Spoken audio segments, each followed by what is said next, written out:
Justo hoy se cumplen 6 años de este momento. Today, public disillusionment with the EU is at an all-time high. People feel that the EU is heading in a direction that they never signed up to.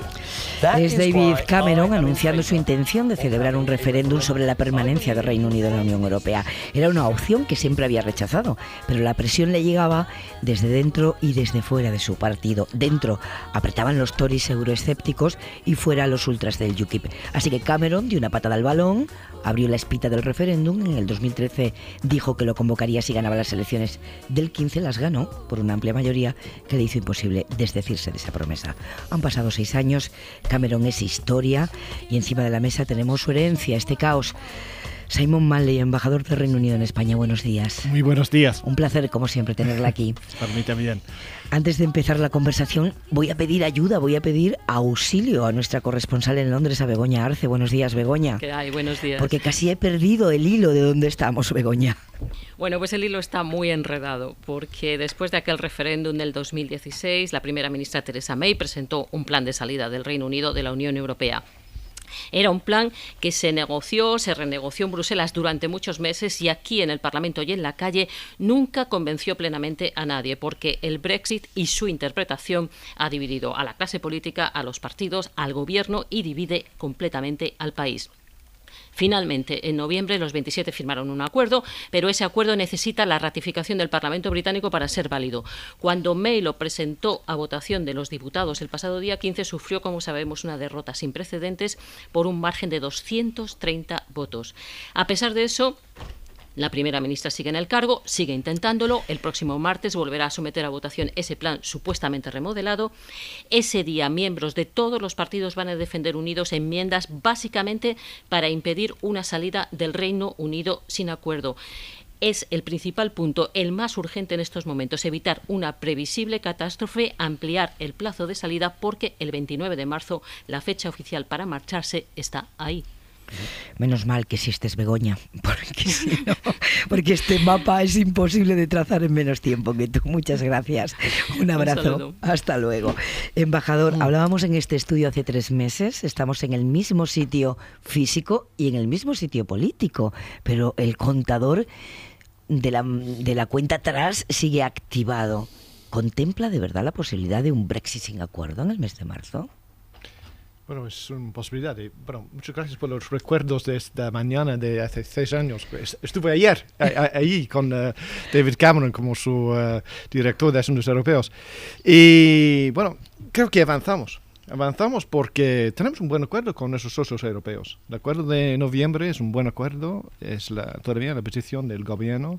Creo que es un buen acuerdo porque da más certidumbre, no solo a los ciudadanos, sino también a la empresa. Pero lo que necesitamos, claro, es el apoyo parlamentario. Y como Begoña ha dicho, no es fácil, claro, sobre todo tras la votación de la semana pasada, pero es lo que estamos haciendo como gobierno. El gobierno intenta, con unas declaraciones esta semana sobre los derechos de los trabajadores, por ejemplo, cómo vamos a proteger el derecho de medio ambiente.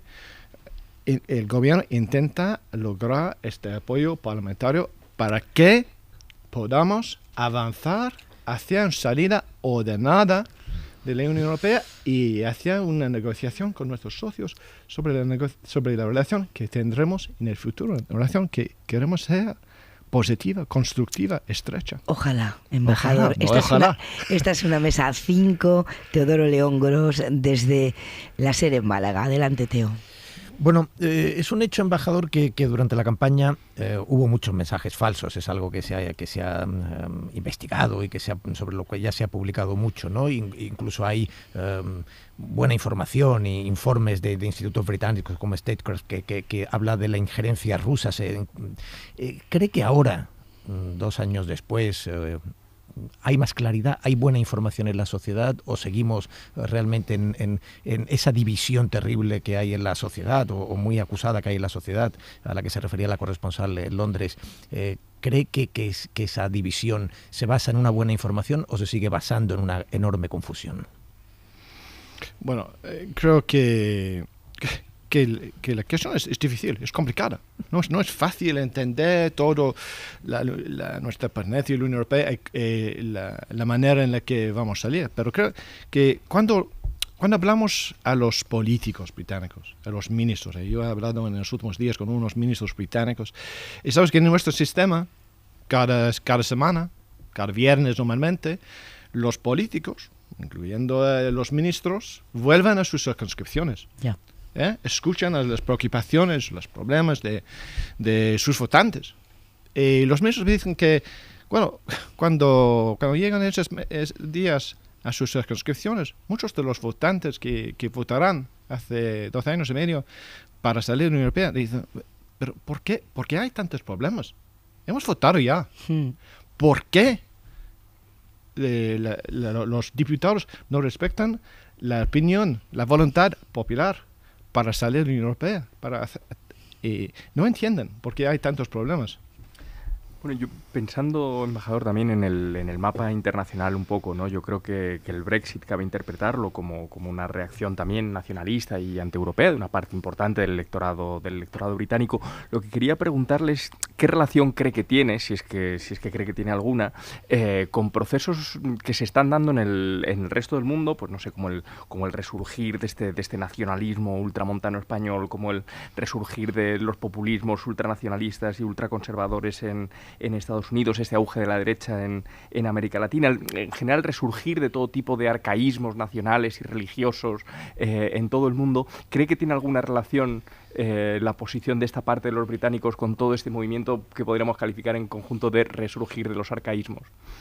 Mira, Luis, eres profesor, yo soy solo diplomático. Pero usted es un estudioso, acabo de ver que lleva a Ernesto Laclau como lectura de cabecera.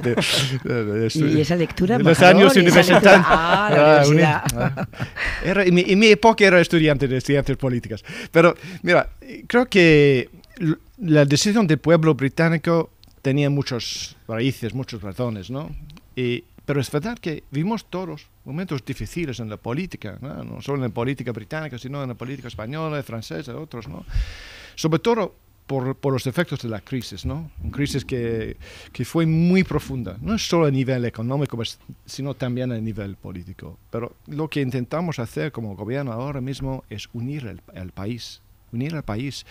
Avanzamos hacia una salida ordenada de la Unión Europea, con el acuerdo que, en nuestra opinión, como he dicho, es un buen acuerdo, que es en interés de todos, que podemos avanzar hacia una relación estrecha entre nuestros países y nuestros socios europeos, porque, como digo cada vez, salimos de la Unión Europea, no salimos de Europa, hemos sido y seremos para siempre europeos. Enrique. Sí, buenos días, señor embajador. No, solo preguntarle, y siendo consciente que para ustedes el método democrático es absolutamente fundamental, ustedes son los que le han dado más gimnasia al método democrático y Europa les debe mucho a ustedes. Muchas gracias. ¿Cabe la posibilidad de un segundo referéndum en un cierto tiempo? Personalmente, yo no lo veo. Claro que entre los enmiendas a la moción que citaron Begoña hace unos minutos, hay enmiendas que da hasta camino, ¿no? Yo no veo este momento porque ni el Partido Conservador ni el Partido Laborista está en estos momentos en favor de una segunda consulta. Y como he dicho, entre la población, la mayoría de los votantes que votarán hace 2 años en favor de la SIDA dicen, bueno, hemos votado ya. ¿Por qué? ¿Por qué tenemos una nueva consulta? ¿Para qué? Ya, y lo que sí parece, en fin, cada vez más probable es, en el mejor de los casos, un aplazamiento de las fechas, ¿no? Esto sí lo ve probable, embajador. Se debate mucho, pero creo que de nuevo la pregunta es ¿para qué? ¿Para qué sigamos debatiendo? Ya, pero si el Parlamento no lo aprueba, claro, le veo esperanzado en que finalmente el Parlamento británico cambie de opinión. La Cámara, el Parlamento británico tiene que decidir lo que quiere hacer. Tiene una buena oferta con un acuerdo buenísimo con esos socios europeos y tiene que decir lo que va a hacer. La semana que viene, martes, o lunes en los Lores, martes en los comunes, el Parlamento británico tiene la posibilidad de decidir el camino que vamos a seguir en las semanas que vienen. ¿Cuánto de preocupada está la población británica en España? Llevan preocupada mucho tiempo, pero claro, se acerca la fecha, no hay horizonte, hay cierta alarma en torno a la hipótesis de una ruptura brusca. Ha cambiado su función, que sé que está muy encaminada a eso, a informar, tranquilizar y mantener sobre todo informado, con transparencia, a la población británica aquí. Bueno, como sabes, hemos tenido casi 200 encuentros con británicos en todas partes de España. La semana pasada estuve en Almería, otros miembros de mi equipo en Alicante, escuchando sobre todo a las preocupaciones de nuestros ciudadanos británicos aquí, que tenemos más de 300.000 británicos que viven en España, que han elegido este maravilloso país como su hogar. Y creo que la buena noticia son los compromisos no solo de mi gobierno, pero también del gobierno español, que vamos a proteger los derechos de los ciudadanos, haya o no haya acuerdo sobre nuestra salida de la Unión Europea. Y claro, esperamos que haya un acuerdo sobre nuestra salida, que tengamos una salida ordenada, pero en caso de que no haya un acuerdo, sí, también vamos a proteger los derechos de los ciudadanos. Esta semana creo que un paso muy importante con el primer acuerdo en toda Europa, un acuerdo entre España y Reino Unido sobre el derecho de votar. Yeah. Porque es muy importante, es un derecho fundamental que los británicos aquí y los españoles en nuestro país puedan votar en los locales en mayo y presentarse.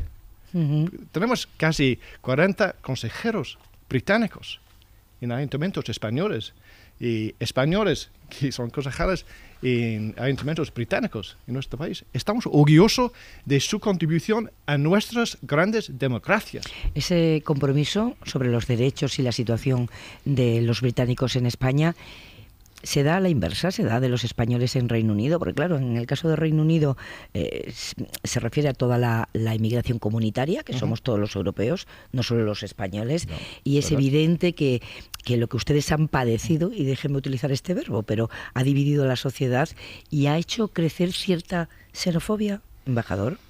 Bueno, hay casos en todos los países. Mira, estamos muy orgullosos de la presencia de tantos europeos, más de 3 millones de europeos en nuestra sociedad. No solo su contribución económica, sino su contribución a nuestra sociedad multicultural. Estamos orgullosos del hecho que tenemos al placer una de estar sociedad juntos, ¿no? multicultural. Claro. Y esperamos que esos españoles, casi 200.000 españoles, 3 millones de ciudadanos europeos, se queden en nuestra sociedad. Es por eso que, por ejemplo, esta semana hemos anunciado que el proceso de registración como ciudadanos tras nuestra salida de la Unión Europea va a ser gratuito. Que en principio no iba a ser así. No, gratuito y sensato y fácil por móvil, para tomar unos munitos. Creo que es muy importante que es fácil para que los ciudadanos españoles, otros europeos en nuestra sociedad puedan registrarse como ciudadanos en nuestro país. Es siempre un placer tener al embajador, que trata de poner serenidad en un debate que es tan tenso como venimos contando, como nos contaba Begoña Arce, como nos cuenta cada día, y que tiene tantas ramificaciones. Nos vamos, embajador de Reino Unido en España, Simon Manley. Pues quiero arrancarle el compromiso de que dentro de un mes seguimos en la cuenta atrás aquí. Por favor. Con acuerdo o sin acuerdo. Sí. Está invitado usted formalmente ya. Muchas gracias. Cruzaremos las agendas nada más para ponerle fecha. Muchas gracias, como siempre. De verdad, muchas gracias.